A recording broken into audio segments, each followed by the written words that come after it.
Pernah dengar nggak mitos katanya kalau kita memenangkan takbiran atau bukan momen lagi lebaran, orang yang meninggal akan nangis atau di kuburan tuh? Oh, pernah. Menurut saya sih pribadi itu cuman mitos sih Kak, karena menurut saya yang sedih atau menangis itu kita karena ditinggalkan, keingat sama yang kenang-kenangan aja sih, nggak ada yang namanya nangis di dalam kuburan atau apa. Pernah dengar? Mau jelasin? Karena takbiran itu kan memanggil kayak merayakan hari lebaran ya Kak ya. Untuk orang-orang yang dikubur itu kalau lebaran kan katanya konon sering datang ke rumah untuk merayakan tanpa dia melihat kita, tapi dia merayakan bareng-bareng sama kita Kak. Assalamualaikum warahmatullahi wabarakatuh. Waalaikumsalam warahmatullahi wabarakatuh. Oh, masih suasana lebaran, ketemu lagi dengan kami program basing. Bahasan beda. Bacanya. Mas, aku pernah ngoleh kau baju baru. Baju lama. Lebaranian ini. Lebih semangat mungkin tahun ini, silaturahmi lebih ketemu ya sama orang-orangnya. Iya. Sama keluarga ya. Tahun kemarin kan ya di rumah tuh lah. Iya. Tahun ini kan ada virtual ya.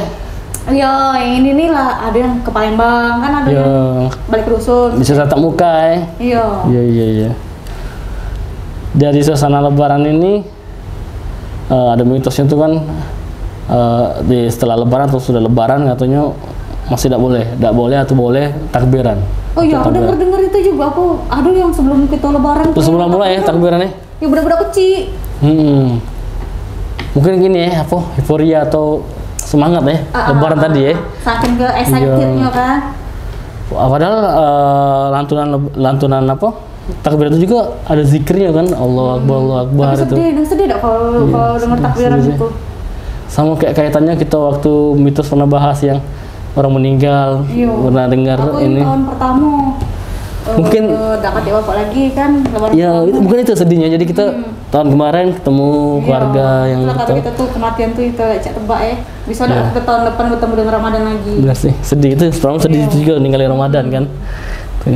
Jadi di lebaran kemarin tuh kalau terus sih apa? Ada ketupat dari rumah Bang? Bukan ketupat, ropor, rendang. Masuk kalau tuh. Senep galau perut kau. Akhirnya makan siang juga ada. Ketemu aku udah sempat ketemu nasi, tapi aku makan ketupat. Jarang nih makan nasi kalau kamu lebaran tuh. Karena hampir setiap rumah didatangi. Kamu aduh di dosen tuh sanja. Iya, minimal habis Fitri ya dipanggil kan, suruh datang. Sambil bagi THR kemarin tuh kan. Iya. Tapi nggak tahu ya di daerah kami masih tidak. Di daerah kami itu masih anak-anak muda atau budak kecil itu masih main takbiran, memandangin takbiran, main ke beduk, pukul itu. Kalau aku kan nggak pernah balik rusun lagi selama lebaran. Kalau apalagi kami tuh tinggal di komplek cek itu kan kurang. Budayanya udah beda budayanya. Paling di masjid bayar paling budak-budak. Agak jauh gue sih dari masjid rumahku. Jadi tadi lah mitosnya tadi emang katanya kurang baik. Udah tahu kurang paham juga, kayak ada ustadz yang jelasin. Katanya takbiran sebelum lebaran atau sudah lebaran tuh katanya tidak perlu baik. Tapi mungkin kan tadi nawan itu kan zikir kan sebenarnya kan. Ada persepsi masing-masing. Iya. Nah baiknya kita lihat langsung penjelasan. Cur. Itu Mini Cooper itu. Iya. Bagus lu juga. Berapa episode sudah? Jadi keren nih. Iya. Dia nak masang lagi saya. Buka kata bukanya manual itu ya? Iya, bukanya manual. Baca disimpan di bagasi. Ini oleh-oleh dari ini? Dongkrak juga nih. Oleh-oleh ini? Oleh-oleh dari mana? Dari lebaran. Kalau lama ini ada di sini. Iya. Dari awal episode. Agus ya? Iya. Agus mana? Ada dua nih Agus nih. Akas yang sih kok.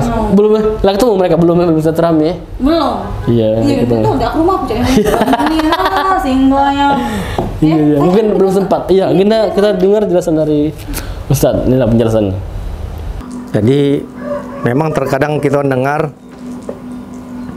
mitos di masyarakat kita, apalagi wong Palembang, kalau seandainya kalau kita takbiran di luar Idul Adha, Idul Fitri, itu mayat-mayat kayak petangisan. Ya. Maka supaya kita tidak melaksanakan perbuatan itu.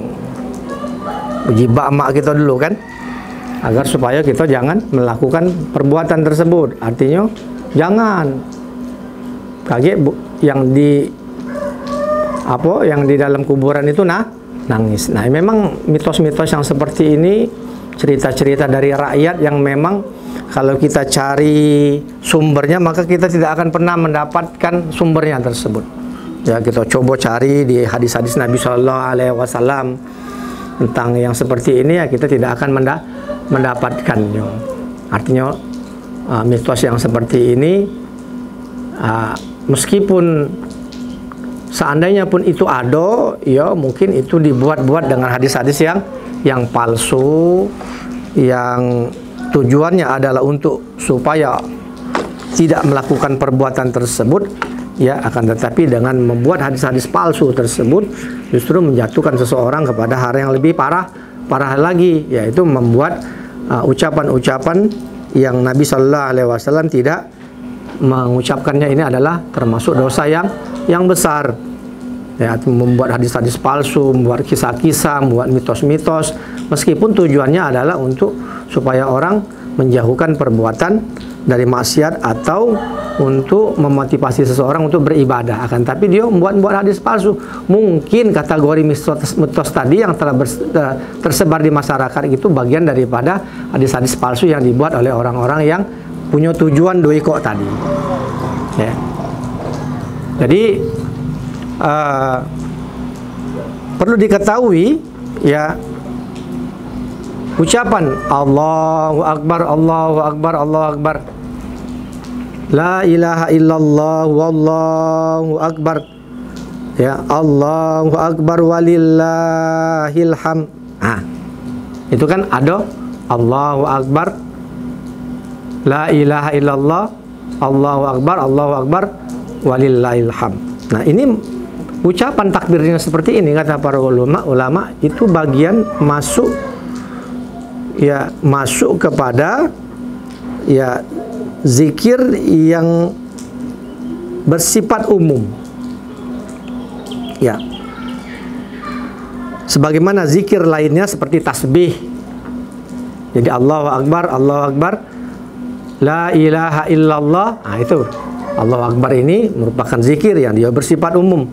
Nah, ada hadis yang menunjukkan dari Samurah bin Jundub bahwasanya Nabi Sallallahu Alaihi Wasallam bersabda dalam sebuah hadis yang bunyinya seperti ini, ahabbul kalam ilallahi arba, ya. Kalimat yang paling Allah cintai itu ada 4. Yang pertama yaitu subhanallah, yang kedua walhamdulillah, wala ilaha illallah, wallahu akbar. Sehingga Nabi mengatakan wala yadurruka bi ayyihinna bada'ta, ya. Jadi ada 3 ucapan yang senang ya oleh Allah tabaraka wa taala. Yang pertama tadi apa? Subhanallah, walhamdulillah, wala ilaha illallah, wallahu akbar. Ini di antara zikir yang umum. Nah, masuk tadi yang perkataan tadi apa yang di mitos tadi, kalau seandainya kita takbiran kaget nangis mayat-mayat, nah, itu takbiran itu kata para ulama itu bagian daripada, ya, masuk kepada apa? Kepada zikir yang disenangi Nabi Sallallahu Alaihi Wasallam tadi, zikir yang bersifat umum tadi. Nah, maka karena alasan inilah sebagian ulama, diantaranya Syekh Saud Al-Gunafisan, ketika ditanya bolehkah sering melantun takbiran di luar Idul Fitri, maka beliau mengatakan hadza ala kulli syai'in ala kulli halin jaizun tasghiluhu. Kata beliau, ya enggak apa-apa, ya, ketika seseorang yang dianya bertakbiran di luar Idul Fitri, maka ya tidak mengapa, kata beliau, ya. Jadi memperbanyak membaca takbir secara umum boleh, karena bentuk memperbanyak takbir secara umum baik ketika Id maupun di luar Id tidak masalah jika menggunakan takbir Idul Id. Misalnya seorang melantunkan Allahu Akbar atau Allahu Akbar, La ilaha illallah, Allahu Akbar, walillahil hamd. Nah, maka takbir ini boleh dibaca, kata beliau, ya, baik itu dibaca ketika Id maupun ketika di luar Idul Fitri. Meskipun para ulama yang lain mengatakan bahwasannya takbir Idul Fitri itu bagian daripada takbir yang khusus, yang dianya hanya dibaca ketika waktu takbiran itu saja. Ini ada pendapat ulama yang mengatakan seperti itu, karena mengatakan bahwasannya takbir yang Allahu Akbar, Allahu Akbar, Allahu Akbar walillahilhamd itu adalah takbir yang bersifat khusus, yang hanya boleh yang dilantunkan ataupun disunahkan untuk melantunkannya di ketika Idul Fitri ataupun Idul Adha.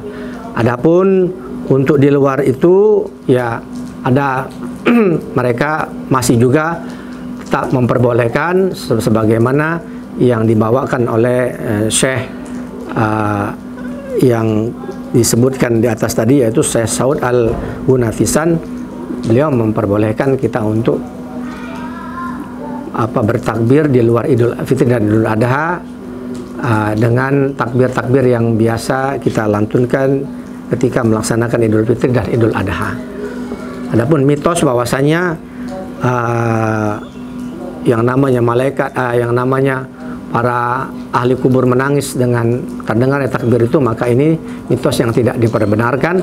Adapun untuk melantunkannya, maka yang roji para ulama, sebagian ulama yang kuat pendapatnya adalah membolehkan kita untuk takbiran di luar Idul Fitri dan Idul Adha tersebut. Demikian, wassallallahu ala nabiyina Muhammad wa ala alihi wa man tabi'ahum bi ihsan ila yaumiddin. Alhamdulillah, ini dia penjelasannya. Jadi kita yang awam kita nih tahu. Itulah edukasi di situ Sil, basing itu Sil. Kita nggak tahu mitos-mitos kan yang orang tahu, atau persepsi-persepsi yang salah kan dilurusi minimal kan. Mungkin di Jinggo kita cek biasa-biasa bae, tapi kan ada makna di baliknya. Bacanya, jadi ada ilmunya Iya, jadi ada ilmunya. Ya, wajib itu. Tata krama aja. Iyalah, masuk rumah wong. Minta duit, minta makan. Iya. Nyala itu tuh namanya. Orang pertama tuh assalamualaikum dulu. Assalamualaikum, basa-basi ya. Iya, basa-basi, akhirnya minjem duit. Tapi minjem duit tuh yang buat tali silaturahmi gitu, merenggang. Bukan malah. Bukan malah intens ya, karena komunikasi kan lagi terus. Iya. Masalahnya yang ngutang itu tuh gak nyadar. Kita pengen ngutang, ngamu ya, itu ya. Mungkin lagi pembahasan yang selanjutnya ya. Boleh nih, boleh pembahasan kita itu baca. Nah itulah. Oh ya, kami ngucapin selamat Hari Raya Idul Fitri 1443 Hijriah. Iya. Dari Basing ya. Walaupun kita bahas dapat Pak Eda. Main kantor menonton Basing. Iya, kenapa ada? Ada minuman. Ada kami berdua. Itulah. Iya. Sampai ketemu minggu depan lebih seru lagi bahasan tentang ini. Ini balik mudik, perjalanan mudik. Mabuk katanya di perjalanan, itu lebih seru lagi mitosnya. Jangan panjang ego. Oh iya, oke lah. Iya. Biar kamu penasaran. Iya. Nah itulah dulu, jangan lupa juga di Parpes Official ini ada beberapa program, hampir setiap hari ada program. Iya. Kita sebutin lagi, tidak payah kan. Senin sampai Minggu, Sumsel 24 jam. Setiap hari itu berita Sumsel jam 6 sore. Terus Senin sama Kamis ada podcast Cukup Pedas jam 10 siang. Hari Selasa jam 2 siang ada makan-makan, referensi. Iya. Hari Rabu ada Basing jam 3 sore. Iya, bahasa dapat yang Eda. Hari Kamis tadi podcast Cukup Pedas, malam juga ada. Apa di? Ternyata bukan mistis. Iya. Di hari Sabtu di malam Minggu ada Budak Lorong. Nah, kalau di Ahadnya ada Sumsel 4 sepekan. Sumsel 4 lagi. Bukan, ruang cerita bersama. Oh iya. Iya, lupa. Saking banyak program. Iya, kolesterol kalau dia nih. Iya, habis sebab. Ya. Iya. Nah, itulah. Aku Silvi. Aku Adi. Sampai ketemu minggu depan di program Basing. Bahasa Neteng Tanpa Eda. Ala kebaca ya. Assalamualaikum warahmatullahi wabarakatuh. Bye bye. Mina Aidin.